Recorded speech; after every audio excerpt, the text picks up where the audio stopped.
আসসালামু আলাইকুম, ঈদ মোবারক। কেমন আছেন সবাই? আলহামদুলিল্লাহ, আমরা কিন্তু ভালো আছি। তো পুরো দমে কিন্তু ঘরের কাজ করতেছি আর কি, গুছানোর কাজ। তো যতই পরিষ্কার পরিচ্ছন্ন থাকুক না কেন, ঈদ আসলে মনে হয় যে সব কিছু ধুয়ে মুছে আবার নতুন চকচকে ঝকঝকে করে নিই। তো আমিও সেটাই করতেছি। আর এই তো এদিকে কিন্তু আমি সুন্দর করে আমার বেডের যে আগের বেডশিটটা বিছানো ছিল ওইটা তুলে নিয়ে এই যে নতুন একটা বেডশিট কিন্তু বিছিয়ে দিলাম। তো এটা কিন্তু আপনাদের সাথে শেয়ার করছিলাম আমি আনার পর। তো খাটে বিছানোর পর এত সুন্দর লাগতেছিল, কি আর বলবো, অসাধারণ অসাধারণ লাগতেছে। তো আমার কিন্তু খুবই ভালো লাগতেছে। তো যারা যারা আমার ভিডিওটি দেখা শুরু করেছেন প্লিজ একটি লাইক দিয়ে দিবেন। তো আপনাদের যাদের কাছে এরকম লাইফস্টাইল ব্লগ ভালো লাগে চাইলে কিন্তু চ্যানেলটি ভিজিট করে দেখতে পারেন। তো আমার কথাবার্তা কাজকর্মে কোনো কিছুতে যদি আপনাদের ভালো লেগে থাকে প্লিজ চ্যানেলটি সাবস্ক্রাইব করে আমার পাশে থেকে যাবেন, নোটিফিকেশন অন করে রাখবেন যাতে ভিডিও ছাড়ার সাথে সাথে আপনাদের কাছে পৌঁছে যায় এবং মূল্যবান সময় বের করে দেখে নিতে পারেন। আর ভিডিও সংক্রান্ত যদি কোনো আর কি তথ্য বা কোনো কিছু জানার থাকে চাইলে কিন্তু কমেন্ট করতে পারেন। তো এই তো শুধু একটাই বিছানার চাদর আর কি পরিবর্তন করাতেই মনে হইতেছে ঘরের পুরো লোকটাই একবারে চেঞ্জ হয়ে গেছে। আমার কাছে কি যে ভালো লাগতেছে, আমি তো বারবার শুধু দাঁড়ায় দাঁড়ায় দেখতেছি। এটা আমার বহু আগে থেকেই অভ্যাস যে যখন নাকি আমি ঘরটাকে একটু নতুন করে সাজাই গুছাই নিই তখন কিন্তু আমি দরজার কাছে দাঁড়াই এটা বারবার দেখি। এটা আমার কিন্তু খুবই ভালো লাগে আর এটা খুব পুরাতন অভ্যাসই আমার। তো আপনাদেরও কি এরকম হয় কি না যে ঘর গুছানোর পর বারবার রুমের দিকে তাকায় দেখতে ইচ্ছা করে? তো আমার কাছে কিন্তু ভীষণ ভালো লাগে। তো এই তো এক নজরে আমার বেডরুমটা আপনাদেরকে দেখিয়ে দিলাম। তো এর আগে অনেকবার দেখেছি, তো আজকে একটু দেখেন, আজকে কিন্তু একটু অন্যরকম লাগছে শুধু এই বিছানার চাদরটার কারণে। তো আজকে কিন্তু সব রুমেরই বিছানাপত্র গুছাবো। তো এই তো আরেকটা রুমও কিন্তু চলে আসছি, বিছানার চাদরটা এখন তুলে এই রুমও আরেকটা বেডশিট বিছিয়ে নিব আর কি। তো যারা যারা ভিডিওতে এখনও একটি লাইক দেননি প্লিজ একটি লাইক দিয়ে দিবেন। আপনার একটি লাইক কিন্তু আমার কাছে খুবই মূল্যবান। আপনার মতো আরও অনেকের কাছে কিন্তু আমার ভিডিওটি পৌঁছে দিতে সাহায্য করবে। তো প্লিজ সবাই একটি করে লাইক দিয়ে দিবেন। আর আর এই তো এই রুমটাকেও সুন্দর করে একটু সাজায় গোজায় পরিপাটি করে নিতেছি, সেইটাই আপনাদের সাথে শেয়ার করতেছি আর কি।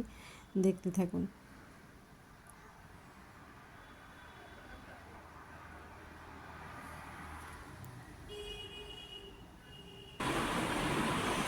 এই তো এই রুমটাও কিন্তু খুব সুন্দর করে মনের মাধুরী মিশিয়ে গুছিয়ে নিয়েছি। তো সবসময় চেয়েছিলাম নিজের একটা ঘর হোক, যে ঘরে অন্য কারো কোনো খবরদারি চলবে না। কাজ করলাম কি করলাম না, কতটুকু করলাম কাউকে কোনো কৈফিয়ত দিতে হবে না। তো আলহামদুলিল্লাহ আমার স্বামী কিন্তু আমার খুব সুন্দর একটা ঘর করে দিতে পারছে। তো এখানে কারো কোনো রাজত্ব চলে না, এখানে আমার কথাই সব কিছু। তো যখন ইচ্ছে হয় কাজ করি আর যখন ইচ্ছে হয় না তখন কাজ করি না। এটা আমার ভালো লাগে আর কি, ঠিক আছে। তো সবসময় আর কি চেষ্টা করি ঘরটা সুন্দর করে গুছিয়ে পরিপাটি করে রাখতে। আর এই তো ঘরটা কিন্তু আমি খুব সুন্দর করে গুছিয়ে পরিপাটি করে নিলাম।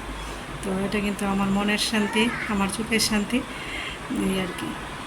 একটা রুম আর কি, রুমের প্রতিটি কোণা কোণা সহ একবারে ধুয়ে মুছে খুব সুন্দর করে কিন্তু পরিষ্কার করে নেওয়া হয়েছে।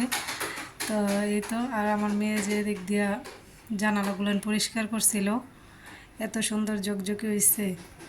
এই যে দেখেন কি সুন্দর চকচকে ঝকঝকে হয়ে গেছে।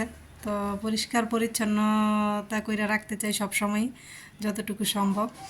আর এই তো বাড়ির পাশেই একবারে রোড, গাড়ি চলাচল আজকে খুব কম, যেহেতু ঈদের আর মাত্র একদিন বাকি আছে এই আর কি।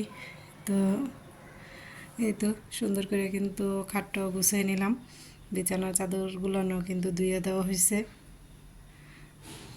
যে মেয়েদের পড়ার টেবিল, এদিক দিয়ে যতগুলো গ্লাস ছিল সবগুলো কিন্তু আমার মেয়ে খুব সুন্দর করে পরিষ্কার করে নিচ্ছে। এই যে ড্রেসিং টেবিলও,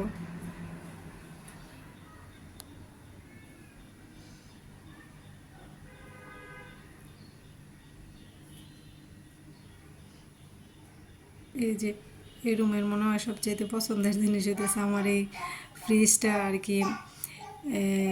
9 বছর 10 বছরের মতো হয়ে গেছে ফ্রিজটা। ব্যবহার করতেছি, এখনও মনে হয় যে একটু ধোয়া মাজার পর একবারে ঝকঝকে চকচকে হয়ে যায় নতুনের মতো। খুবই কিন্তু ভালো লাগে। আর এই ব্ল্যাক কালার ফ্রিজটা কিন্তু আমার খুবই পছন্দ হয়েছে। তো ফ্রিজটা কিন্তু ওর আব্বু বাড়িতে যখন ছিল তখন কিন্তু পছন্দ করে নিয়ে আসছিল। তো আমার যাইতে হয় না, ওই নিয়ে আসছিল। তো আমার কাছে কিন্তু খুবই ভালো লাগছিল, ফ্রিজটা খুব পছন্দ হয়েছিল আনার পর দেখে। তো এই তো আমাদের আরও কিছু শপিং। তো এগুলো কিন্তু আমার মা না আমার ছেলের জন্য আর কি কিনা আমার বোনের কাছে পাঠাই দিছিল।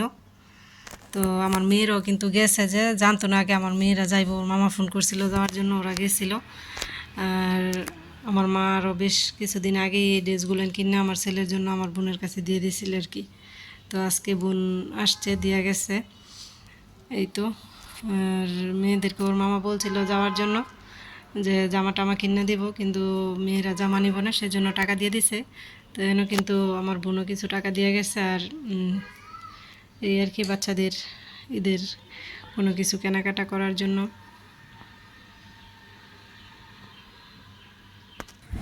আর এই তো আমার ছোটো মেয়ের জন্য এদিক দিয়ে কিন্তু আরও কিছু জামা কাপড় আছে। তো এই তো ওর জন্য গেঞ্জি, আর এগুলো হচ্ছে আমার ছেলের প্যান্ট। তো আমার মেয়ে একটা স্কার্টের জন্য এত বায়না করতেছিল, তো ওর মাপে সাইজ মিলে স্কার্ট পাইতেছি না। তো দুইবার বদলাইয়া তারপরে একটা স্কার্ট আনা হয়েছে, যেমন হয়েছে বাচ্চা মানুষ ওর শখটা হয়েছে আসল। এই তো মেয়ের স্কার্ট। তো একটা স্কার্টের জন্য খুব বায়না করতেছিল, কিন্তু ওর মাপ মতো সাইজ মতো কিন্তু স্কার্ট পাইতেছিলাম না। তো একবার প্রথমে একটা আনা হয়েছে, ওইটা একটু বেশি শর্ট হয়ে গেছে, তো ওইটা পাল্টায় আবার এটা নিয়ে আসছি, এই আর কি।